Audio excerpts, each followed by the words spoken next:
जय हिंद, जय भारत साथियों, जैसा कि कल एक दुखद समाचार मुझे मिला कि एक परिवार के लोगों को घर से बाहर कर दिया गया रिकवरी वालों द्वारा, बैंक द्वारा और प्रशासन द्वारा उन्हें घर से बाहर कर दिया गया। जो कानून के तहत उन्होंने काम किया वो अपना काम कर रहे थे, क्योंकि वो जो प्रशासनिक लोग हैं वो भी गलत सिस्टम के शिकार हैं। तो हम किसी भी प्रशासन के खिलाफ नहीं हैं, क्योंकि वो अपना काम कर रहे हैं। लेकिन जो इंसानियत के नाम पर धब्बा किया गया है बैंक द्वारा, सिस्टम द्वारा, कि जो बुजुर्ग व्यक्ति जो उठ नहीं सकते हैं, चल फिर नहीं सकते हैं, उन्हें घर से बाहर कर दिया गया है। तो क्या आज पैसा इतना मजबूत हो गया है, पैसा इतना जरूरी हो गया है कि इंसानियत तक खत्म कर दी गई है? ये ऐसा चलने वाला नहीं है। कल सोमवार को 5 तारीख को कलेक्टर जी को ज्ञापन दिया जाएगा। आप सभी मंदसौर के जितने भी लोग हैं इस वीडियो को सुन रहे हैं, मैं उन सभी से अपील करना चाहता हूं कि आने वाले कल में, आने वाले समय में आपके साथ ऐसी घटना ना हो, आपको इस परेशानी का सामना ना करना पड़े। तो कल हम कलेक्टर साहब के पास जाएंगे। आप सभी अपनी समस्या एक लेटर में लिखकर लाइएगा और प्रधानमंत्री के नाम, वित्त मंत्री के नाम, शाहनवाज सर के नाम और आरबीआई के नाम और सुप्रीम कोर्ट के नाम, ये 5 नाम के लेटर आप बनाकर लेकर आइएगा, ताकि जो सुप्रीम कोर्ट में आपकी फाइल ले जाई जा रही है कर्ज मुक्त भारत अभियान में, उस अभियान के तहत आपकी जानकारी सरकार तक दी जा रही है और अब सुप्रीम कोर्ट भी जाएंगे। सरकार नहीं चाहती है आम जनता का कर्जा माफ हो, आम जनता कर्जे की दलदल से बाहर आए। जिस तरीके से बड़े बड़े करोड़पति लोगों का हजारों करोड़ों का कर्जा माफ किया है, तो क्या आम जनता 2, 5, 10 लाख के भी हकदार है या नहीं? ये सोचने का विषय है कि नोटबंदी के बाद, जीएसटी के बाद और लॉकडाउन के बाद आदमी के व्यापार खत्म हो गए, नौकरियां चली गई, अब स्थिति नहीं है पैसे जमा करने की। तो क्या उन्हें घर से बाहर कर दिया जाएगा? क्या वो देश के नागरिक नहीं है? क्या उन्होंने सरकार बनाने में अपना वो सहयोग नहीं दिया है, वोट नहीं दिया है? क्यों ये भेदभाव किया जा रहा है कि अमीरों का कर्जा माफ होगा और आम जनता दर दर की ठोकरें खाएंगी, अपने खुद के घर से बाहर कर दी जाएंगी? पिछले साल सुनने में आया था सनी देओल जी के ऊपर 50 करोड़ का जुर्माना लगाया था, उनका ऊपर कर्जा था, पेपर में निकाला गया था कि उनका घर नीलाम किया जाएगा। लेकिन वो सांसद हैं, बीजेपी के हैं और बड़े नेता हैं, तो उनका जो सर्कुलर निकाला गया था पेपर में, उसे वापस ले लिया गया, बैंक के द्वारा उसे वापस ले लिया गया अगले दिन, और उसमें लिखा गया कि गलती से वो छप गया था। इस तरीके का हमारे पास कोई नियम नहीं है कि हम उनका घर नीलाम कर दें। क्या बैंक इतना बड़ा मूर्ख है? क्या बैंक सिस्टम के जो लोग हैं इतने बेवकूफ हैं कि किसी की नीलामी का विज्ञापन डाल देते हैं और फिर वापस ले लेते हैं? ये जो इशारा जो हो रहा है ना, ये गलत तरीके से जा रहा है। बड़े लोगों के लिए नियम कानून अलग है और आम जनता के लिए अलग है। मैं उन सभी अधिकारियों से कहना चाहता हूं कि उसी नियम के तहत, जिस नियम के तहत 6 महीने का समय दिया गया सनी देओल जी को, उसी तरीके से आम जनता को भी दे दिया जाए। आम जनता भी पैसा भरना चाहती है, लेकिन अभी आर्थिक स्थिति ठीक नहीं है। कोई भी व्यक्ति पैसा खाना नहीं चाहता है, कोई भी व्यक्ति किसी का भी पैसा नहीं खाना चाहता है, लेकिन अभी परिस्थितियां ऐसी हैं कि वो पैसा नहीं भर पा रहे हैं, उनके पास नौकरी नहीं है, उनके पास व्यापार नहीं है। क्या करे आदमी? आत्महत्या करने पर मजबूर किया जा रहा है बैंक के द्वारा। बैंक के जो गुंडों को रखा जाता है रिकवरी के लिए, उनके द्वारा। अगर कोई भी व्यक्ति जान अगर व्यक्ति की चली जाती है तो उसकी भरपाई कौन करेगा? मान लो कमाने वाला व्यक्ति घर का कर्जे के कारण अगर सुसाइड कर लेता है, तो बाकी के बचे हुए परिवार के लोगों की क्या हालत होगी, आप खुद सोचिए। इंसानियत रखिए, काम करिए, व्यापार करिए, आप अपना पैसा लीजिए, लेकिन एक तरीके से लीजिए और एक इंसानियत के तरीके से लीजिए। इस तरीके से काम नहीं चलेगा। और ये जो कल हुआ है, मुझे शाम को खबर लगी थी, आज उसकी प्रक्रिया कर दी गई है। कल दोपहर में 1 बजे सभी मंदसौर के गार्डन में, जो सिविल अस्पताल के पास है, दसपुर गार्डन, वहां पर सभी इकट्ठा हो रहे हैं। सभी अपनी फाइल लेकर आइए, लेटर लेकर आइए, अपनी समस्या लिखकर लाइए और कलेक्टर साहब को ज्ञापन दिया जाएगा। वहां से सभी लोग इकट्ठा होकर साथ में चलेंगे।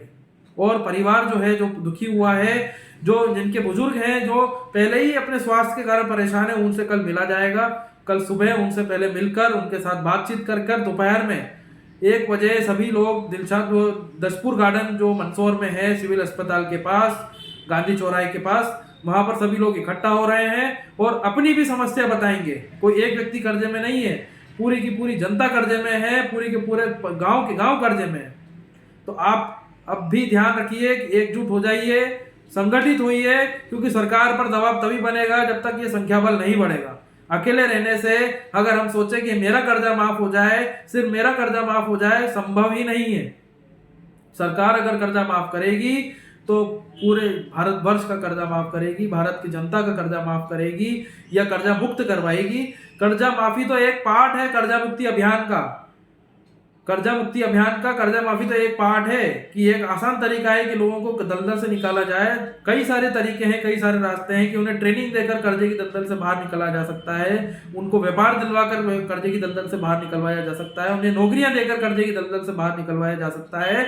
और मेरी सरकार से, सरकार के लोगों से, सरकार की जनता जो परेशान हो रही है उन लोगों से ये मैं कहना चाहता हूँ कि या तो सरकार कर्जा माफ कर दे, या तो सरकार बिना ब्याज के, बिना पेनल्टी के 2 साल का समय दे दे, या सरकार व्यापार की स्थिति को, व्यापार के माहौल को ठीक कर दे, या तो सरकार आम जनता को जो कर्जे से परेशान है उन्हें नौकरी देने का काम कर दे। कुछ तो काम करना पड़ेगा, बिना कुछ करे अब होने वाला नहीं है। जनता जाग चुकी है, जनता परेशान है और अभी तक देश की जनता पार्टियों को वोट देती थी, व्यक्तियों को वोट देती थी, लेकिन इस वर्तमान सरकार ने जिस तरीके से बड़े बड़े आदमियों को, करोड़पति लोगों को राहत दी है कर्जे के मामले में, चाहे कर्जा मुक्त कराया हो, चाहे राइट ऑफ कराया हो, चाहे अंडरराइट कराया हो, किसी भी नियम के तहत उन्हें राहत दी गई है, उसी नियम के तहत आम जनता को भी राहत देने का काम करें। अगर जनता कर्जा मुक्ति के माध्यम से उन्हें मदद नहीं कर सकती है सरकार, तो उन्हें 2 साल का समय दे दे। नहीं तो ये जो वर्तमान सरकार है अगर ऐसा नहीं करती है तो आने वाले समय में जनता अब खुद अपने फैसले करेगी और नई सरकार लाएगी जो आम जनता की कर्जा मुक्ति के लिए बात करे, कर्जा माफी के लिए बात करे, अंडरराइट के लिए बात करे। क्योंकि अब जनता खुद के फायदे के लिए वोट देने वाली है, खुद की मजबूरी की जो परेशानी है उसे दूर करने पर वोट करने वाली है। अब कोई पार्टी और कोई व्यक्ति के ऊपर वोट होने वाला नहीं है, क्योंकि जनता अब जाग चुकी है। आपके क्षेत्र के मंदसौर लोकसभा के सांसद जी को भी 8 अगस्त तक सभी को जानकारी दे दी गई थी कि आपके क्षेत्र की जनता कर्जे की दलदल में फंसी हुई है, आप जवाब दीजिए कि आप क्या चाहते हैं। आम जनता का, आपके क्षेत्र की जनता कर्जे के कारण परेशान है, क्या उनका समाधान होना चाहिए या नहीं होना चाहिए। आज 6-8 महीने हो गए हैं, किसी भी एक सांसद का जवाब नहीं आया है। और मंदसौर के लोकसभा जो सांसद हैं गुप्ता जी, उनको भी ये जानकारी दी गई है, उनके दिल्ली के आवास पर लेटर दिया गया है, उनकी ईमेल आईडी पर उनको ईमेल किया गया है, उनके व्हाट्सएप पर उनको व्हाट्सएप पर जानकारी दी गई है, और उनके जो लोकल घर है वहां पर भी उनको डाक के माध्यम से लेटर दिया गया है। अब इतने सारे रास्तों से उनको जवाब मांगा गया है कि आपके क्षेत्र की जनता कर्जे से परेशान है, क्या उनकी समस्या का समाधान होना चाहिए या नहीं होना चाहिए। जवाब तो दो, हाँ या ना में जवाब तो दो। लेकिन अभी तक कोई जवाब नहीं आया है और ये मजबूरी रहेगी हमारे टीम के लोगों की, हमारी संस्था की, कि देश में 2024 में नया विकल्प लाना हमारी मजबूरी है, चुनाव लड़ना हमारी मजबूरी हो जाएगी और हमें जो नेता हैं उनके खिलाफ खड़े होने की मजबूरी है हमारी। ये समझना पड़ेगा, इस तरीके से अब काम नहीं होने वाला है। मात्र 2 महीने 3 महीने बचे हैं, अभी भी जाग जाओ। अभी भी नेताओं से कहा जा रहा है जाग जाओ, नहीं तो अभी जो आने वाली जो जनता है वो खुद अपना कर्जा माफ कर देगी सदन में जाकर। नए लोगों को भेजा जा रहा है, 543 नए सांसद तैयार किए जा रहे हैं पूरे देश में, और ये जनता में से ही निकाल के लिए जा रहे हैं जिनका पिछला कोई भी राजनीतिक इतिहास ना रहा हो। तो अब कल सभी से निवेदन है कि अपनी अपनी समस्या लेकर आए, ताकि आपके साथ ऐसा व्यवहार, इस तरीके की परेशानी ना आए। और कलेक्टर साहब को ज्ञापन दिया जाएगा, कमिश्नर साहब को दिया जाएगा और एसपी साहब को भी दिया जाएगा, ताकि प्रशासन भी सपोर्ट करे, ना कि खिलाफ में जाए। अगर कोई व्यक्ति अपनी परेशानी लेकर, जो साहूकार है या कोई बैंक रिकवरी वाला गुंडागर्दी करता है, बदतमीजी करता है, तो बैंक प्रशासन, पुलिस प्रशासन उनको बोल देते हैं कि आपने लोन लिया है, आपका लोन का मैटर है, हम कुछ नहीं कर सकते। लेकिन अगर व्यक्ति की जेन्युइन प्रोसेस है, जेन्युइन परेशानी है, गुंडागर्दी हो रही है, गाली गलौज हो रही है, मारा पीटी हो रही है, तो मेरा निवेदन है प्रशासन से भी कि उनकी मदद की जाए, उनकी बात तो सुनी जाए। और हमारी किसी प्रशासन से, किसी सरकार से लड़ाई नहीं है, हम तो सिर्फ उसी के साथ हैं जो आम जनता की कर्जा मुक्ति की बात करेगा।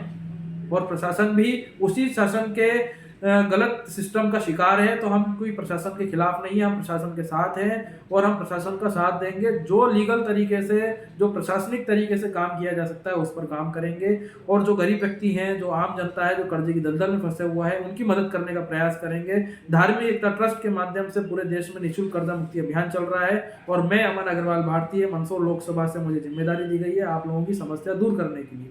तो इसी कड़ी में कल कलेक्टर साहब को ज्ञापन दिया जाएगा और सभी से निवेदन है इस वीडियो को, जहां से वो वीडियो आई है, जो परेशान परिवार है वहां से जो वीडियो आई है, ये वीडियो उसी तरीके से पीछे रिवर्स किया जाए। जिस व्यक्ति ने ये वीडियो बनाई है उस तक ये वीडियो जरूर पहुंचनी चाहिए कि अब जनता रुकने वाली नहीं है। ये जो मानवता का जो नरसंहार हो रहा है, जो इंसानियत को मारा जा रहा है, ये काम नहीं होने देंगे। एक इंसानियत होती है, कोई बात नहीं, आप अगर वो पैसा नहीं दे पा रहा है तो कम से कम उन्हें घर में जब तक तो रहने दिया जाए, जब तक नीलाम नहीं हो जाता है। बंद का घर का क्या करेंगे, बैंक वाली बंद घर का क्या फायदा ले सकती है, आप मुझे ये बताइए। और आप अपने सिस्टम से काम करिए, हम आपके सिस्टम में कोई दखल अंदाजी नहीं करेंगे, लेकिन जो परेशान परिवार है उनकी हम मदद करेंगे किसी भी तरीके से। जिस तरीके से मदद की जा सकती है, प्रशासन से मदद करवाएंगे, जो आपके सांसद हैं उनसे मदद करवाएंगे, जो आपके विधायक हैं जिन्हें आप सभी ने वोट दिया है उनसे काम करवाएंगे, क्योंकि वो आपके काम करने के लिए हैं, केवल वोट लेने के लिए नहीं है, बड़ी बड़ी गाड़ियों में घूमने के लिए नहीं है, और जो लाल बत्ती की गाड़ियां घूमती है उसमें केवल फोटो वीडियो बनाने के लिए नहीं है। ये आप लोगों के लिए है। जो सांसद विधायक बनाए जाते हैं, जो अधिकारी बनाए जाते हैं, वो आप लोगों के अधिकार की रक्षा करने के लिए बनाए जाते हैं, ना कि आपके ऊपर अधिकार जमाने के लिए बनाए जाते हैं। तो आप अपनी ताकत को समझिए। कल मिलते हैं दोपहर 1 बजे दशपुर गार्डन में, मंदसौर जिला चिकित्सालय के पास। जय हिंद, जय भारत।